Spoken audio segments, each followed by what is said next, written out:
Okay, hey guys. I'm going to be reading The Unknown Fairy that I made myself, but if you guys want to read it on Wattpad, you can. I might mess up, and please don't mind that. Let's get started.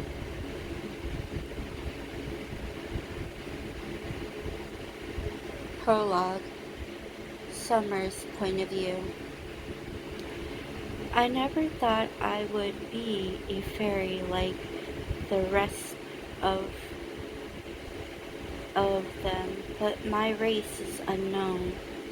The other fairies look at me with judging eyes, and I look forward, not caring about them.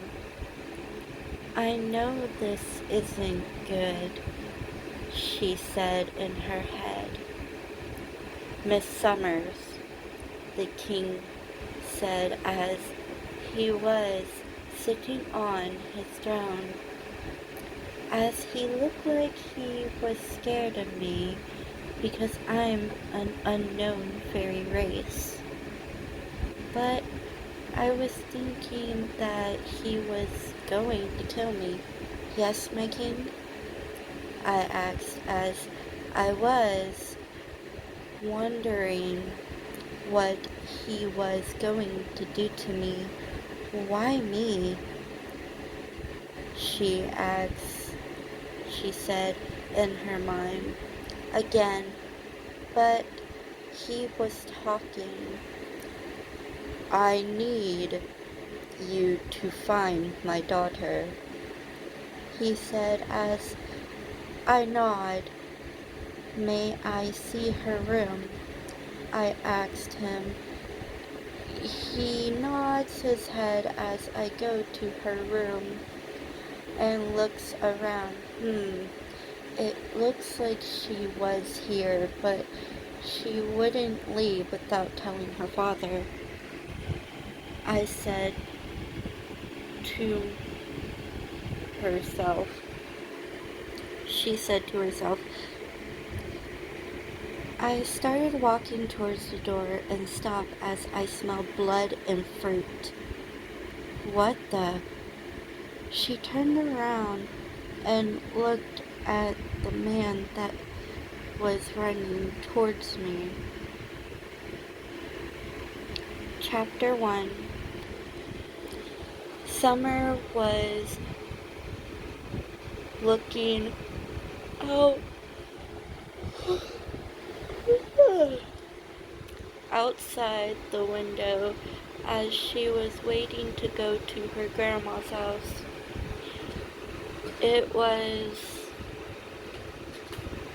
a bit foggy and a bit rainy in Chicago. She was hoping that her grandma would help her get a hold on her powers. She takes her eyes off of the window, and she gets up as the car stops. She grabs her book bag and her suitcase. I hope Grandma remembers that I'm coming here because I don't want to be forgotten, she said to herself as she looked around her grandma. Looked around her grandma living in a very good neighborhood with two-storied house. She also had two pets, and they were both cats, Siamese twins. She started to walk up the stone stairs, feeling how hard they are and the cold, damp air blowing through her hair. It only felt like a warm summer air, but she was born in Chicago and she was raised here. She finally reaches the door. She knocks on it as she sees the two Siamese cats in the window. She waves at them. The door makes a creak sound as it was suddenly open and her grandma looked out. The old lady the looked at the young girl named Summer. Summer, is that you? She asked, because she was being fooled, fooled before by the other fairies. I nod my head as I open my mouth to speak. Yes, it's me, Grandma. I'm just hoping that you don't mind if I look a little different, I said as I put a polite smile on my face. The old woman opened the door wider to let her granddaughter come in because she didn't want any fairy to know that she has a granddaughter. How have you been, my dear? The old lady asked me as I walked in and just looked around.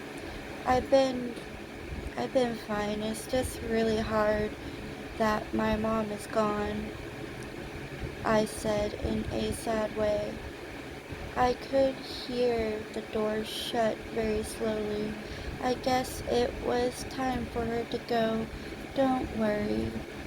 You will always have me, Grandma said as she started to move towards the kitchen.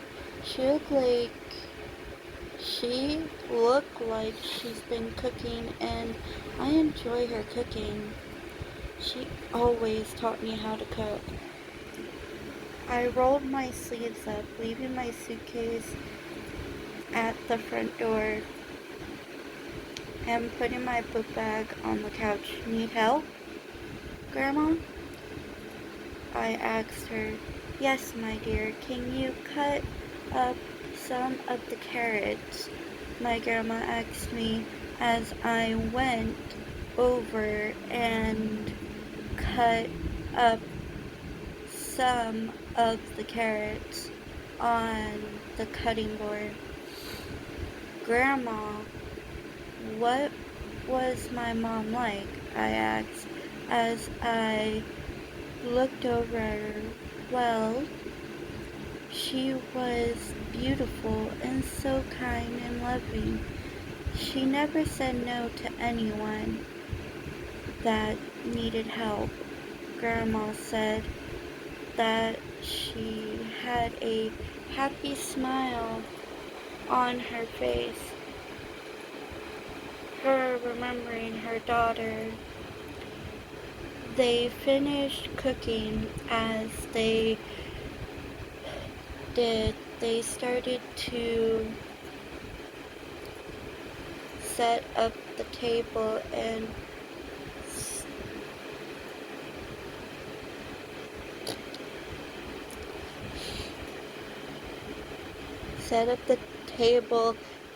started to talk about things like friends,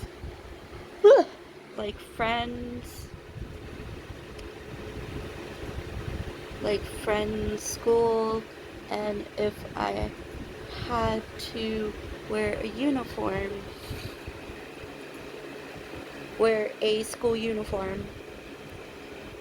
Well, the school you're going to is going to be not wearing a uniform, so you can wear whatever you want, sweetie, my grandma said.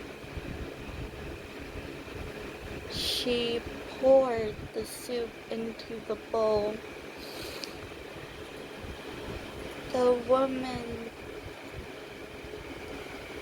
then smelled Her smelled like magic. Grandma, are we fairies? I asked her. My grandma stopped and turned around really sharply as her eyes started to glow a bright purple. We are different from other people, Summer. You are the most special one. Don't ever show your powers to anyone, my grandma said as she put the bowl in front of me and I started to eat. I was getting kind of worried because Grandma never talked to me that way, and she never had purple eyes. She always had green. She came up right behind me and put a pendant around my neck. This will this will help you control your powers. Don't worry, I won't tell anyone because they think I'm the crazy lady. She had a little giggle. She started walking towards a room that was going to be mine. And I,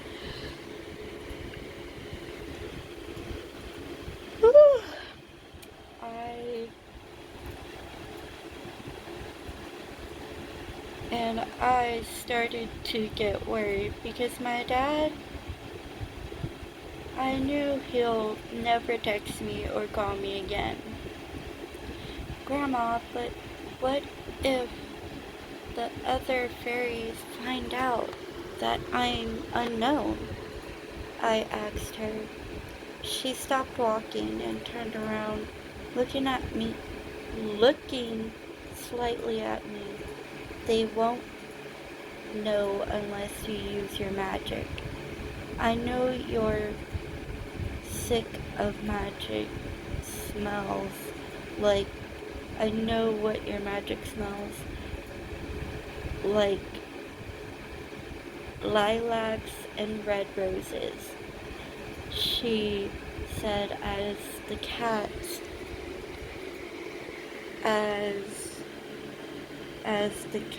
of a rose bush came over and started purring between her legs. Grandma, will I make new friends? Will I make friends at my new school? I asked her, but got no answer from her. There was something about her that scared me a lot.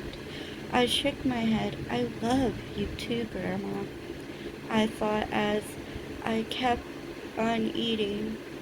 I could smell her magic of coffee and cookies. Grandma, what's wrong? I asked as I got up and looked out the window. It's my cats. They haven't came back yet, she said as she looked over